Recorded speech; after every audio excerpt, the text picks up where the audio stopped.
Because of his death on the cross, the spiritual, relational, emotional, and physical aspects of exile have begun to be reversed.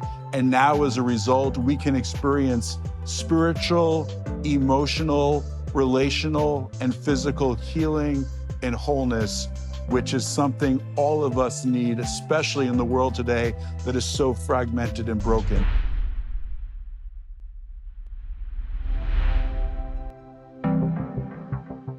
When Adam and Eve ate from the tree, they ultimately showed a lack of faith.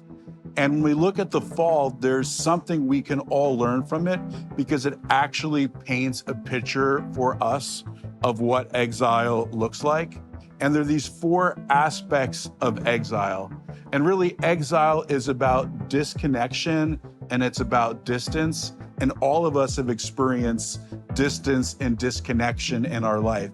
And there's these four areas. There's spiritual exile, there is emotional exile, there is relational exile, and there is physical exile. There's that kind of disconnection from God. There's that disconnection and distance from self. There's disconnection and distance from other people around us, our family and our friends. And there's this disconnection and distance from our own physical being and the sickness that has entered into the world. But Yeshua, Jesus, gave his life as the second Adam, as the Messiah, to reverse the curse and to restore the blessing. Think about it for a moment. He undid spiritual exile by being nailed to a cross, which is actually a tree. The same way sin entered the world, we took from the tree, God put back on the tree in the person of Jesus, right? So we also know that he reverses relational exile. He was rejected, he experienced betrayal, and ultimately he turns and he says, Father, forgive them, they know not what they do. And even to the thief next to him, he says, today you'll be with me in paradise. He also dealt with emotional aspects of exile. He was mocked. He felt abandoned by God. Think about the 3 hours of darkness. It's like heavens rolled back the curtains and he felt that he was totally alone in that moment. He knows what that feels like to suffer emotionally in that way. And he also reversed the physical aspects of the curse and of exile as well. Think about it for a moment. What did he have on his head? A crown of thorns.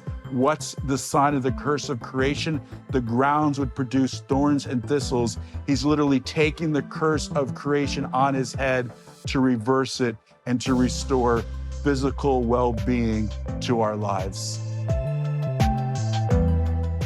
So this means every one of us has an opportunity to overcome that sense of exile, that disconnection, that distance in our life because of what Yeshua Jesus did for us on the cross.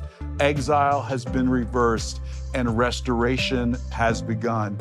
Because of his death on the cross, the spiritual, relational, emotional, and physical aspects of exile have begun to be reversed. And now as a result, we can experience spiritual, emotional, relational, and physical healing and wholeness, which is something all of us need, especially in the world today that is so fragmented and broken.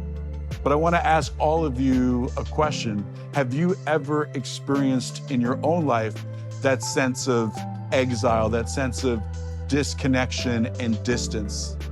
I remember a moment when I was 13 and my parents divorced, and there was a sense of, I didn't know where I fit, and I felt separated from everything. And that was the moment in my life that I came to that point to feel what you're talking about.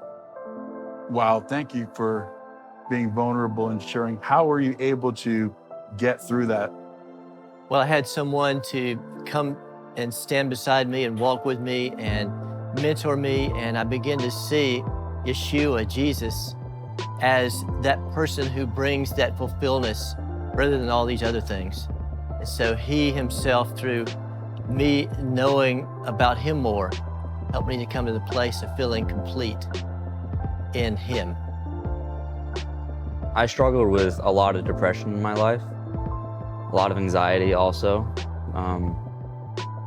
It got to the point to where I reached the end of myself, and then something happened in my life to where I made the decision to turn to Jesus and just follow Him with all I have. And immediately, all that depression went away. Wow. That's so beautiful. And it's just such a powerful testimony to what the Lord can do, in our life. And I think it's a beautiful picture of what God can do when He comes into the midst of that exile, because I do think there's a sense in which exile can be described as Genesis 1:2, and the earth was chaotic and empty or void, and darkness was on the face of the deep. That's the state of exile. Chaos, emptiness, void, darkness.